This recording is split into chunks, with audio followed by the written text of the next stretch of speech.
BJP को हुकूमत में शामिल करना जरूरी है,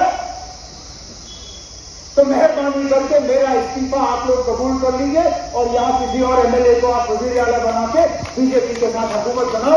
मैं बनाने के लिए तैयार नहीं हूं।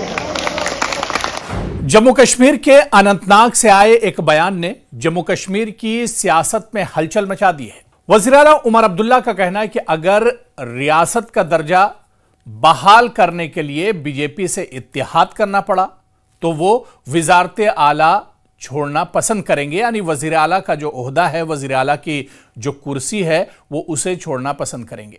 उन्होंने जमहूरी जद्दोजहद की बात की और साथ ही लद्दाख के नौजवानों के खून बहने का हवाला देकर एक जज्बाती मगर सियासी पैगाम भी दे दिया है। सवाल यह है कि क्या यह बयान एक सियासी मशवरा है या फिर मरकजी हुकूमत के लिए दबाव डालने की कोशिश। दरअसल सीएम उमर अब्दुल्ला ने अपने इस बयान को लेकर अनंतनाग में क्या कुछ कहा है, या उमर अब्दुल्ला का यह बयान असल में है क्या कुछ, क्योंकि इससे पहले इसी तरह का बयान उमर अब्दुल्ला एक बार और दे चुके हैं और स्टेटहुड का जब भी अब उमर अब्दुल्ला जिक्र कर रहे हैं तो उसके साथ लेह में जो हिंसा हुई थी, लद्दाख में जो हालात बने थे, उसका जिक्र भी कर रहे हैं। पहले सीएम उमर अब्दुल्ला का यह बयान सुन लीजिए और उसके बाद इस बयान के बारे में और इस बयान के पीछे क्या कुछ कारफरमा हो सकता है, इसके बारे में भी हम तफसील से आपको बताएंगे। लेकिन पहले सीएम उमर अब्दुल्ला का यह बयान सुनिए। अगर रियासत का दर्जा हासिल करने के लिए बीजेपी को हुकूमत में शामिल करना जरूरी है, तो मेहरबानी करके मेरा इस्तीफा आप लोग कबूल कर लीजिए और यहां किसी और एमएलए को आप वजीर आला बना के बीजेपी के साथ हुकूमत बनाओ। मैं बनाने के लिए तैयार नहीं हूं। मुझे जम्मू कश्मीर को दोबारा रियासत देखने के लिए इंतजार करना पड़े, मैं करूंगा। क्या आप सर्वों में होते थे एहतजाज क्यों नहीं करते हो? मेरा जवाब उनको यही है कि जाओ लद्दाख के हालात देखो। अरे ना, लद्दाख के फायरिंग खोलने में उन्होंने 1 घंटे का इंतजार नहीं किया, यहां तो 10 मिनट इंतजार नहीं करेंगे। कितने नौजवानों का खून यहां बहते हुए देखना चाहते हो? मैं कम से कम उस चीज के लिए तैयार नहीं हूं। हम लड़ेंगे, जमहूरी तरीकों से लड़ेंगे, पुरअमन तरीकों से लड़ेंगे, आईन और कानून के दायरे में अपना जो है अपना हक हासिल करेंगे। लेकिन यहां के लोगों के घरों में मैं तबाही और बर्बादी लाने के लिए तैयार नहीं। तो आपने सीएम उमर अब्दुल्ला का बयान सुना। सवाल यह है कि क्या यह बयान एक सियासी मशवरा है या फिर मरकजी हुकूमत के लिए दबाव डालने की कोशिश, यानी उमर अब्दुल्ला क्या मरकजी सरकार को धमकी दे रहे हैं या फिर मरकजी सरकार को वो एक तरह से मशवरा दे रहे हैं और नसीहत कर रहे हैं। दरअसल जम्मू कश्मीर का खुसूसी दर्जा 5 अगस्त 2019 को खत्म कर दिया गया।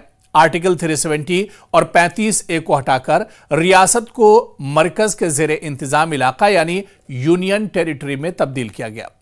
कई रहनुमा बशमूल उमर अब्दुल्ला, महबूबा मुफ्ती और कांग्रेस लीडर इस फैसले की मुखालफत करते रहे।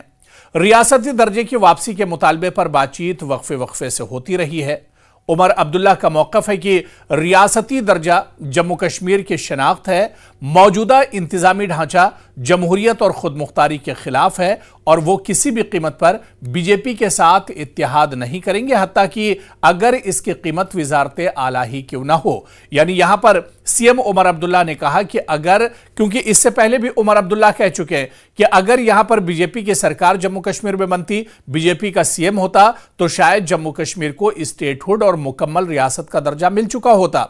और एक बार फिर उमर अब्दुल्ला ने दोहराया कि अगर स्टेटहुड के लिए मौजूदा सरकार में बीजेपी को शामिल करना पड़े तो ये वो बर्दाश्त नहीं करेंगे, बल्कि इससे अच्छा होगा कि वो अपनी कुर्सी एक तरह से छोड़ देंगे, यानी वजीर आला का ओहदा छोड़ देंगे। तो इस तरह का बयान इससे पहले भी उमर अब्दुल्ला दे चुके हैं। और आप देखिए कि उमर अब्दुल्ला जब जब स्टेटहुड की बात कर रहे हैं तो लद्दाख की मिसाल भी दे रहे हैं। अब सवाल ये उठ रहा है कि आखिर वो लेह में जो हिंसा हुई थी, लेह में जो हंगामा हुआ था, या लद्दाख में जो कुछ हुआ, उसकी मिसाल क्यों दे रहे हैं? दरअसल उमर अब्दुल्ला ने बयान दिया कि वो लद्दाख जैसी सूरत हाल, जहां नौजवान अपने हुकूक के लिए सड़कों पर हैं, जम्मू कश्मीर में देखना नहीं चाहते हैं। लद्दाख की सूरत हाल की अगर बात करें तो आप देखिए कि साल 2019 के बाद लद्दाख को अलग यूनियन टेरिटरी बनाया गया। वहां के लोग भी स्पेशल स्टेटस, रोजगार के तहफ्फुज और जमीनों के हुकूक के लिए लगातार एहतजाज कर रहे हैं। कई बार मुजाहरे पर पुलिस का सख्त एक्शन हुआ और नौजवान जख्मी या गिरफ्तार भी हुए।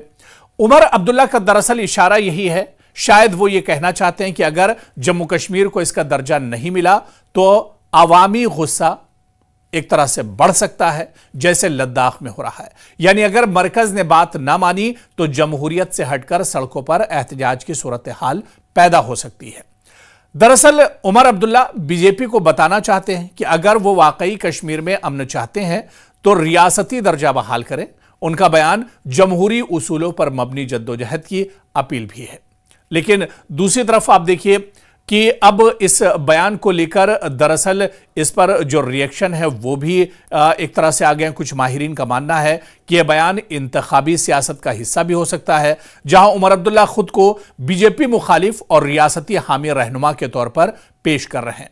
और वहीं पर आप देखिए कि साबिक वजीर अब्दुल गनी वकील ने उमर अब्दुल्ला के बयान को इश्तियाल अंगेज और गैर जिम्मेदाराना बताया है। उनका मौकफ है कि ऐसी बातों से रियासती दर्जे की बहाली मजीद ताखीर का शिकार हो सकती है।